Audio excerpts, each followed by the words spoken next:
Hey everyone, I'm back again with another video, and this one is a two-story video, so be sure to stick around for the second story as well. The first one is titled, Confronted My Wife When She Was Stoned and She Couldn't Come Up With a Good Lie. Please make sure to like the video and subscribe, and don't forget to hit the bell so you don't miss any of our future videos. Let's get right into it. The pan hit me hard and I went into a state of depression. For the first 3 months, I was like a deer in headlights. I couldn't comprehend things. I lost more than 25 pounds, and despite my wife's insistence that I seek therapy, I wasn't ready. Our intercourse life has been problematic for a long time for reasons I may explain in another post. Around November, when my birthday arrived and she asked what I wanted, I told her I wanted us to take a vacation day to spend together. She made no effort to schedule it. When I approached her for intimacy, she told me that she isn't a light switch, so she asked me to give her time to reconnect. A couple of months went by and I noticed a couple of things about her behavior that seemed unusual. I even dreamt she wasn't faithful, but I didn't make a big deal out of the dream. During the month of January, she began taking baths for many successive nights. Finally, one Friday when I was doing laundry, I found crotchless underwear. I gave my son a hard time about leaving his girlfriend's underwear in our laundry, but he became annoyed. Finally, I decided to mention them to my wife before I returned them to my son, and she admitted that they are hers. I couldn't understand why her crotchless underwear were in the laundry because I certainly hadn't seen them in years. She told me that I probably noticed her vibrator was missing and that she has needs, and that when I traveled, she had time alone. With the pan, she isn't alone, so this is the reason for the crotchless underwear. This didn't add up to me because although she finally made an admission that she told me she has libido, I couldn't understand why she would wear that type of lingerie alone. I told her that this didn't make sense because she's almost never out, so I couldn't see how she could be cheating. She finally admitted that she has been communicating with someone online, that our situation is hard and she is lonely. This all happened a week ago today, and I think I am just lucky to have confronted her after she ate an edible chocolate because she is putty when she is intoxicated. She couldn't understand why I wasn't mad. I was in shock. She told me it was going on for months and it started before Christmas. She claims she needed someone to listen and to pay attention to her, and that one thing led to another. This all happened on Words with Friends, and I recall reading her exchanges a couple of years ago, and she was quite flirty. While I was waiting for her to reconnect with me, and I wasn't putting pressure on her, she made him her priority. She claims it was only texting and that she doesn't know how old he is, what he looks like, or if he's married. We have talked this week, and now she claims she only has done it once with him. That claim is an insult to my intelligence. Now she wants me to give her time so that we can reconnect, and she has cited everything I have done wrong throughout our marriage. We are both going to therapy separately and then together. She told me that if it wasn't for the kids, then she would have left me long ago. I feel worthless. And the first comment says, "Sorry my friend, but this is over. She's made her choice and it's not you. All that's left for you is to make the right moves to get free." And a reply to that says, "I second this. I know it's hard for you, OP, but be as ruthless as you possibly can be in this matter. Stay with her for now. Entertain the idea of reconciliation to her, but don't be dumb enough to do it. Organize your finances, document everything. If there is any way you can get more from the divorce, do it. You're in a bad marriage anyways. Wouldn't matter a few extra months to get out as best as you possibly can." And the next comment says, "When the betrayer blames shifts and takes no responsibility, this is a doomed reconciliation unless you enjoy misery. Take your time deciding, but I'd start quietly planning your exit. There are a few exceptions given the circumstances you've laid out. No one worthwhile stabs someone in the back and then blames them for being in the way of the knife." And another commenter says, "I think it is time for you to make your life the priority. Unfortunately, your wife has chosen to make someone else her priority. You deserve better. Take care of yourself." And the next comment says, "You are not worthless. Your wife is. She will always do this. You don't want to live the rest of your life like this. Start a literal fresh page. Write a journal. Start your new journey. Write down what's happened and what you plan to do. Write it out and get all the help you need, both legal and financial. And the next comment says, yes dude, therapy. Yes, that's it. You have a problem with your wife, you want to work things out for the marriage, she seeks another man as a response to the problems you're having. She gets another man. And another comment says, don't stay with her, brother. She is nothing but trash.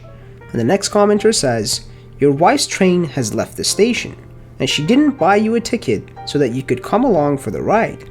That leaves you free to go on your own journey. And the next story is titled, Hurt So Bad, So Often. Let's get right into it.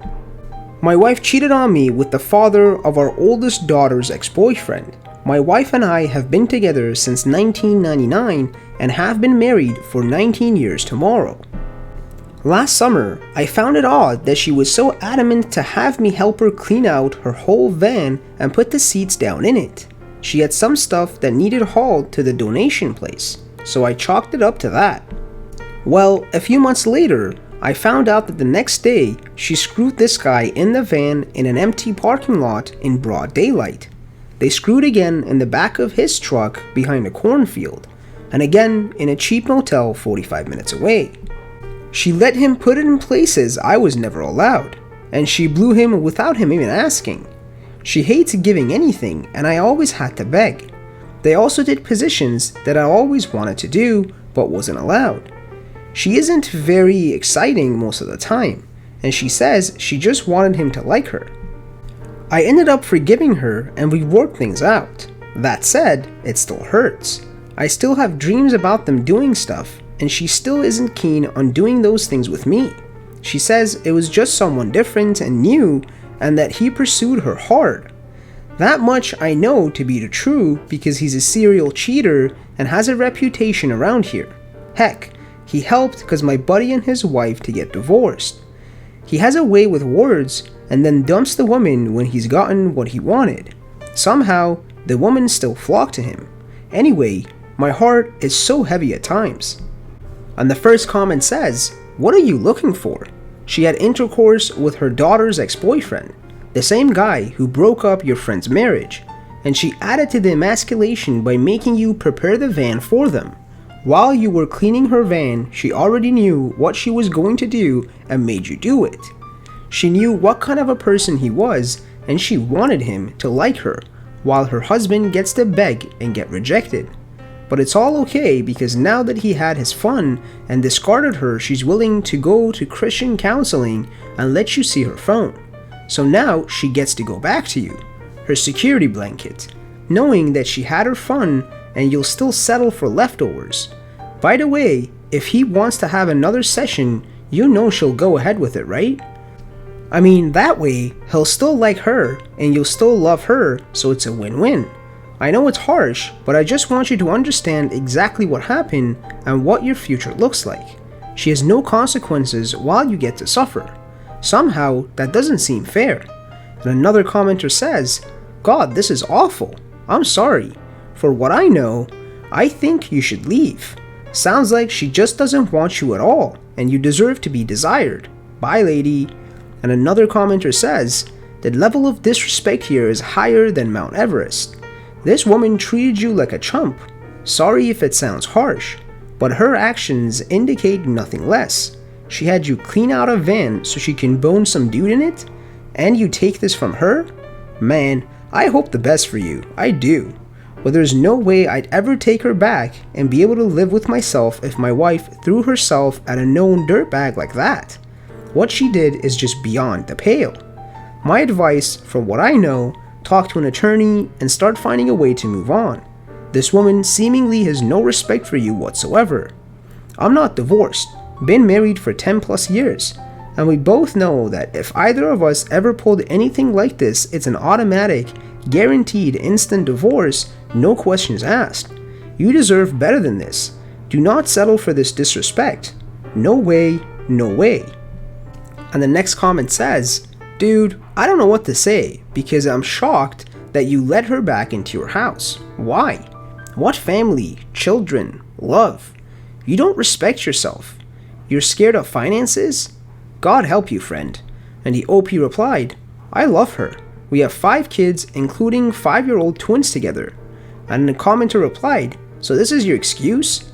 What excuse she had for you to clean the car so she can go and do things with this guy that she will never do with you? I'm very sure she was not thinking of you or the kids or no one else but him. Let me tell you, she will do it again, just get used to it. And the commenter says this again, no family, no marriage, no religion. Stop her for doing what she did. You took her back. This is on you, bro. You let a woman like her back to your home. I love you, bro. I don't want to be rude to you, but it's painful for me as a stranger, and sorry you are going through this. And the next comment says, it would kill me to know my partner for years said no to certain intercourse acts only to have an affair and do those acts I've been begging for. And if they continue to say no, I would lose my mind. I don't know if mentally I would be able to accept boring intercourse from them when I know they have the ability to be more daring. I don't know if this is too personal, but since you know she's capable of non-vanilla intercourse, has she made any effort to give you the intercourse she freely gave another man? I always heard that women do more kinky stuff in affairs because no man would have an affair with a woman that gave him boring intercourse. And the OP replied, I hear you. It's hard. Honestly. Only when I've begged and very budgingly. Not everything she did for him willingly she has done with me, even when I've asked. Marriage is about so much more than intercourse, but you seem to understand how much it hurts me. Thank you guys for watching. Please make sure you like the video and subscribe, and don't forget to hit the bell so you don't miss any of our future videos, and be sure to comment below what other subreddits you want me to cover.